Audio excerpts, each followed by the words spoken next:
Hello there folks, welcome back to the Chap's Guide. My name is Ash and I am your host on this journey through men's style, self-development and personal grooming. Now, today I aim to assist with a query from a viewer who poses a question for me on behalf of a co-worker. And this question has come from Phil, who asks this question on this rather windy afternoon. I have a question for you. A colleague of mine was recently promoted and asked to move from his London office to an office in a European city. My colleague prides himself on his appearance and would always be the best dressed person in the office. In fact, it was one of the things he was known for in a positive way. Arriving at his new office dressed in a suit and tie, he was told by his new boss, "If you want to annoy me, keep dressing like that." The new office, in a very conservative, formal country where suits had been the norm until very recently, had taken the decision just recently to dress down, jeans and t-shirts now being more common, to help break down the barriers between management and staff. My colleague is now in a management position. He feels like he's lost some of his identity, but obviously doesn't want to upset his new management. Any thoughts or advice? Well, that's a really tough scenario. I mean, you know, you've been promoted, you presumably moved your home to a new country for a new start, and your manager shoots you down in flames on day one by saying something like that. And I imagine that it would cause me to feel totally crestfallen if something like that had happened. And adjusting to a new office culture is always going to be challenging, especially where it involves significant change to your personal style. Maybe you're entering a new culture in a new country and you're trying to sort of weigh it all up. I've been there myself. You know, in my younger years, I moved home many times actually with my job. In fact, on 2 occasions, I moved from the UK to Europe, where my job took me at the time. And it is really, you know, you're entering into a new world of the way people dress, the cultural order of things. So I've got some thoughts and ideas based on my own observations and what I think is happening here. Now, the first thing, and I've grouped these into a few different sort of categories. The first category, I'm going to say, understand that new culture first of all. And do as I did when I moved to new countries when I was working. Observe and adapt to what is going on. Take some time to see how the other managers and the other peer level leaders are dressing, how they're interacting with their staff. Look at the senior staff in your new business place. See how they're dressing. Take the temperature of how style is interpreted in this new country and this new corporate setup that you find yourself in. I fully remember arriving in Germany in the 1990s, my first time living abroad. And it was very different to the UK at that time. The UK was all about sharp styling, very formal, very modernist, postmodern appearance. Germany was much more pastel colours, much softer tailoring. And it took a while to get my head around it. So even though you've come with your London city attitude, take a little while to adjust. Observe and adapt to the situation. And then try and balance professionalism with the casual that you now face. You know, while the office may lean more towards the casual, and let's be blunt, most places probably are these days, what you need to do is strive to find the middle ground in which you feel comfortable at the same time as settling in with the other people around you without becoming an outlier or becoming somebody who appears a little eccentric in the way that they dress. It's hard, but it's all about observing and adapting and finding your place in that casual hierarchy, but still looking ultimately professional, hence maintaining the identity which at the moment one may feel has been lost. Now the next sort of theme of things I would suggest to you is really, let's get to grips with smart casual styling, because it looks like that's where we're going in this new office place. And I'm not suggesting that you immediately drop to the lowest denominator in the office. You know, you don't want to dress like the biggest slob in the room. The goal here is to still be the best dressed man in the room, but whilst at the same time complying with the office broad sort of structure of the way people are dressing. So first of all, I would say your friend in such situations is always going to be the blazer or other smarter structured jacket. Now I say the blazer because for me that is without doubt the most versatile jacket in my wardrobe. A navy blazer is the friend to all men. I mean, it's often referred to as the little black dress for gentlemen because it's something which fits every scenario and complements the gentlemen who wear them. And, you know, the navy blazer, single-breasted, notch lapel, is perfect for pretty much every situation. You can turn it into a formal garment by wearing a collar and tie with it, or you can even dress it down with a pair of jeans, and it's quite casual. However, in the smart casual world, a navy blazer worn with an open collared shirt with chinos is going to look great. So think along the lines of the navy blazer. In the winter time, if you want to, you know, change it up a little, think about tweed. Tweed has always been a very, very versatile material and worn in a sports jacket, ultimately wearable. Again, same scenarios.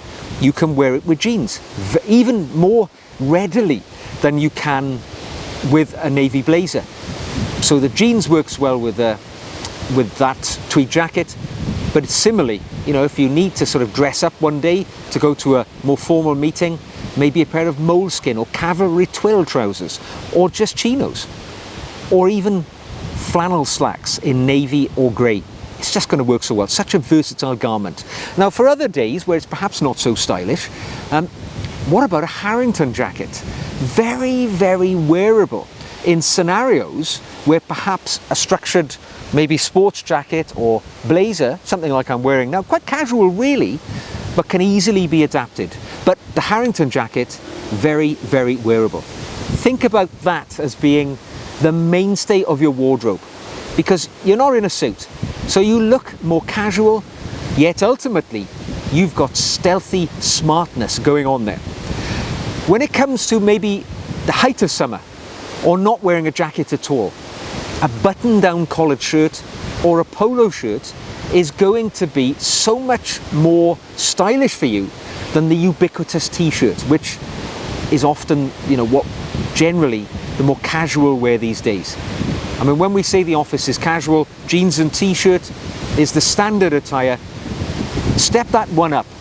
You know, a button-down collar shirt is so much more stylish. You can wear the sleeves long, you can roll them up, you can have it tucked into your trousers, untucked. Such a versatile garment to wear. Button-down shirt, very, very useful indeed for the versatile dressing office dweller. Or the polo shirt, you know, so much better than a t-shirt because it's got structure. It's made of a thicker material, it's got a collar. It makes you look so much better as the wearer. So put the t-shirts in the sort of pile to wear at the gym only, polo shirts for everything else. Jeans and chinos below the waist. All right, where everybody else is maybe wearing jeans and even sweatpants in these very casual situations, you know, yes, wear jeans by all means, but make your jeans that little bit better than everybody else's. Have them tailored to fit you well, and go for darker colours. Things like indigo. It's blue jeans, blue denim jeans, but you know, that darker colour makes them almost look like slacks. And having them tailored so they fit you well, having a nice taper, fitting at the waist, not having a balloon seat on them, it's just going to look so much better than everybody else who's slobbing out in their, you know, sloppy jeans. And chinos, the friend to the gentleman who doesn't like jeans. I can't tell you the last time I wore jeans, because for me, for the last 10 years, it's been chinos all the way. They're my preferred casual trouser because they offer me so much more versatility. They are smart when I need them to look smart. They are casual when I want to look that way. And of course they're available in a whole host of different colours. You can have them tailored to fit you beautifully. The chino is a very good friend to the intentionally well-dressed gentleman. And finally, on your feet. Well, maybe in the past with your suits in the City of London, you've become accustomed to wearing polished dress shoes. I hope you have anyway, because that's what I would suggest. However, in this more casual world, in the European city, wherever you are, I would suggest that let's put away the polished dress shoes, but let's not stray too far. Let us wear loafers perhaps instead, either in leather, polished leather, or suede. I think suede is that amazing middle ground. It's smart, but it also leans towards the casual. If you don't want to wear loafers, go for wingtip brogues. Although I would class them as being quite a smart dress shoe, most people would think they are quite casual. And add suede to the mix again, go for suede brogues, and you've got it covered. You can wear them with jeans, you can wear them with any trousers really. They're incredibly flexible. And if you want to really go, dumb it down a little, go for leather sneakers, but in the dress sneaker style. So in maybe a brown colour. Clearly a sneaker, so it's casual through and through, but that nice maybe brown colour elevates its style. As I've said many times in the past, think about the way you dress like the volume knob on your stereo. Turn it up a few notches. If the bottom denominator is sneakers, turn it up 1 or 2 notches.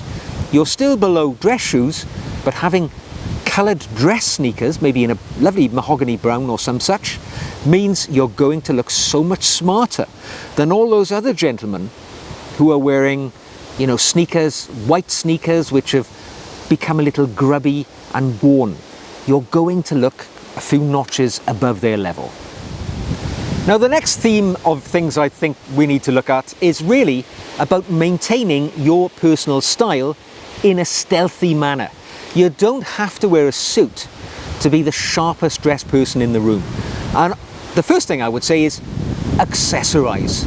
You can maintain the edge over everybody else by making sure that your accessories do the talking for you. In this world where every other gentleman is wearing an Apple Watch or some sort of sporting fitness tracker, you be the man to wear an analog automatic watch. Set the standard by wearing something which is a little smarter, which tells the time with class. The other thing you can do, subtle jewellery. Maybe a signet ring or something of that nature. Just little subtle touches, which you don't see many people doing these days. Maybe a bracelet. Wear a nice belt with your trousers, with a nice metallic buckle perhaps. Again, it'll set you apart from all the people who just can't be bothered to do that. It's the little things, as I say, stealthy sophistication. It makes all the difference. Then your personal grooming comes into the spotlight in situations like this, where everybody is dressed to the lowest bottom denominator of clothing. Grooming is the factor. So if you shave, as I do, clean-shaven person, shave every day so that you always look sharply shaven. Don't be the guy who's always got 2 days worth of stubble. It just looks like you've got up out of bed and you couldn't be bothered to shave before coming to work. And if you have facial hair, trim it, right? Nobody needs to look like Grizzly Adams every day with this full face beard that is straggly and unkempt. Just because you don't shave doesn't mean to say you don't have to put the work in with the grooming. Use beard oil. Get a nice lustrous shine to your facial hair. Keep it high and tight, well trimmed. That's the way to get people to notice you, even with personal style. And in this modern world, I forget what the actual statistics are, but it's something like 4 out of every 5 men don't bother to wear cologne. They don't apply a fragrance, a pleasant scent. They will apply a deodorant every day, but they don't apply that little touch further and use a little cologne. So get yourself a signature scent. I mean, if you don't want to do so, you don't have to have a drawer full of them like I do. Just buy one or two, a nice maybe citrus fragrance for the summer months and a bit more of a denser, stronger fragrance for the winter months. It makes all the difference. People will notice it. Good grooming, things like keeping your fingernails trimmed and clean, will be noticed. Because when everybody is dressed so casually, it's the little things that make the difference. And finally in this category, I would say quality over quantity really matters. I would encourage you to buy higher quality casual items where the opportunity presents itself. Right? Just because you're wearing simple items of clothing, like a polo shirt, buying items with better quality fabrics are going to make all the difference. It's going to look better. They're going to last longer. If you're wearing a sweater in the winter, be sure to be, the person who buys cashmere or merino wool.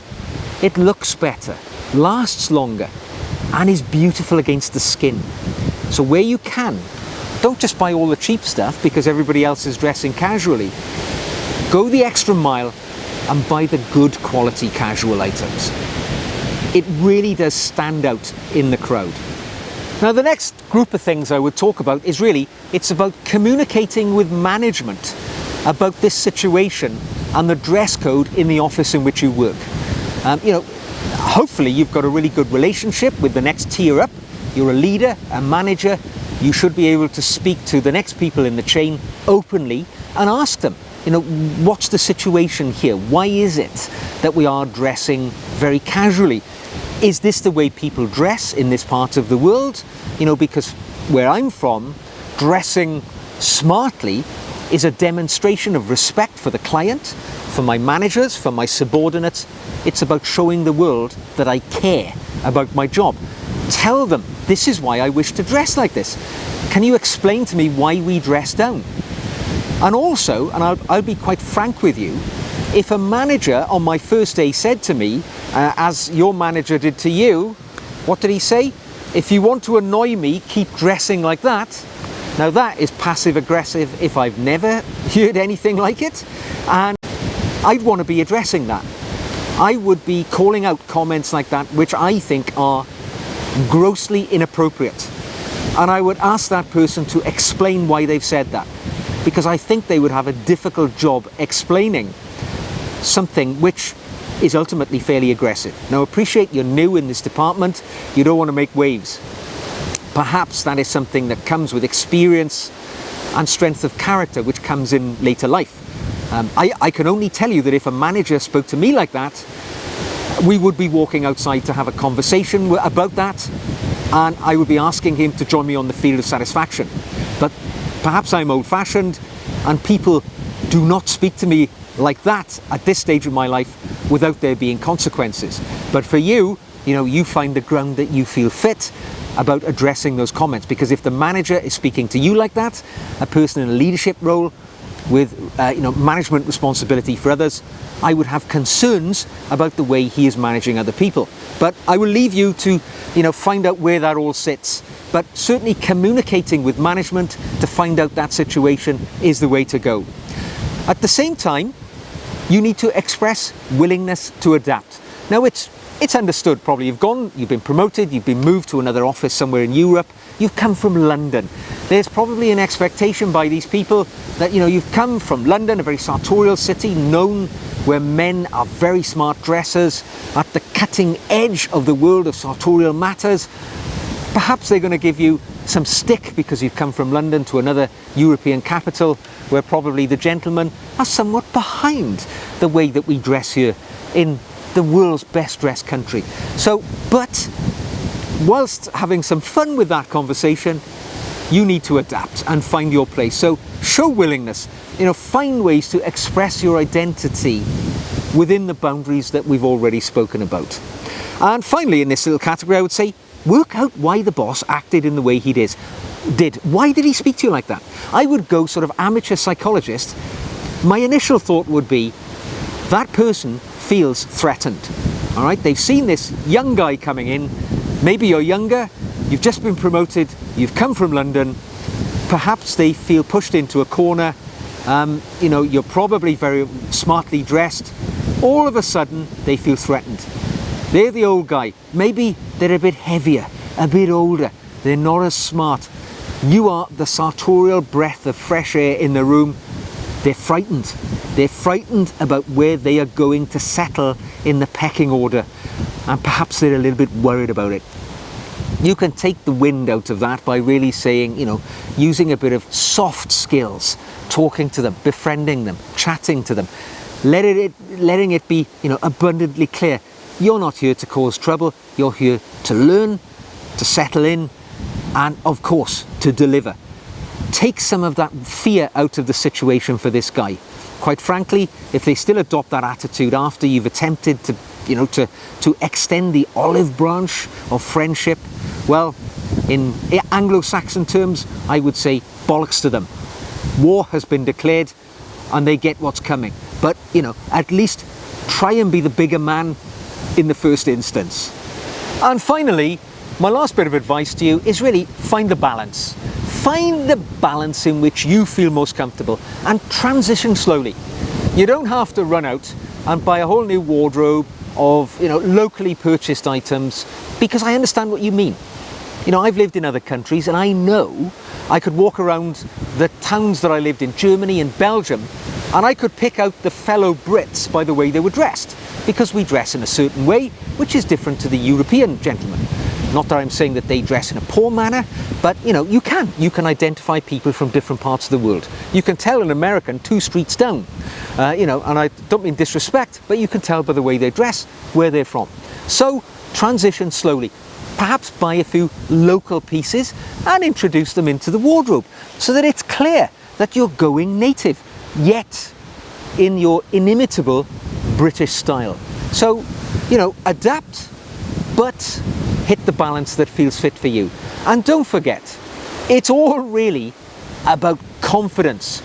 Confidence is the key to any clothing that you wear.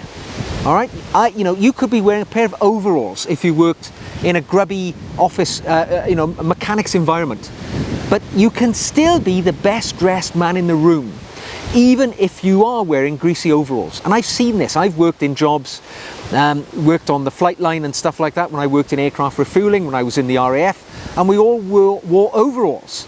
But you had the guys who you could tell were the smart guys. Their work boots were shined every day. They wore a freshly pressed shirt under the overalls every day. Their overalls themselves were ironed to perfection and well maintained. So even in situations where you have to adapt to local styles, remember, you can still be the best dressed man in the room. And it's about the way you carry it off. Confidence is about the way that you carry yourself and the way that you interact with the people around you. And they can't remove that from you, even if they suggest you're overdressing. They can't take your confidence away. So even if you're wearing the most casual attire, you can still stand out as the best dressed man in the room, just by the way you carry yourself. So, in conclusion, don't let one misguided or poorly thought out comment by a boss, you know, make you reduce your high standards. As we've said in the past, and as we've said here today, you know, do the things which make you the person that you are. Dress in the fashion that you see fit, but within the boundaries of expected normality. All right, so, you know, you can adapt, you can find the balance, but do it with your own style. And they'll soon come to know, understand, and love the way that you've brought that to their environment. And if the boss remains bullyish, well, that can be sorted too. Give me a shout, I'll come over and we'll deal with it in the old way. So, there we go, gentlemen. Until the next time. Yes, sometimes the office can be the sartorial battlefield, but with the right tools, with the right weapons, we can win. I hope you've enjoyed this video. If you have, thumbs up. Subscribe for more. You can support me by asking me a question, by dropping it into the comment section, or sending me an email, just as today's video came to me through a question from a viewer. your question can be featured here in the future. You can support the channel by buying me a coffee or become a patron. I make extra videos for my patrons, and the links to all that are in the show notes below. So until the next time, take care. Make the office that you're in the battlefield which you're going to win. And I'll see you again very soon.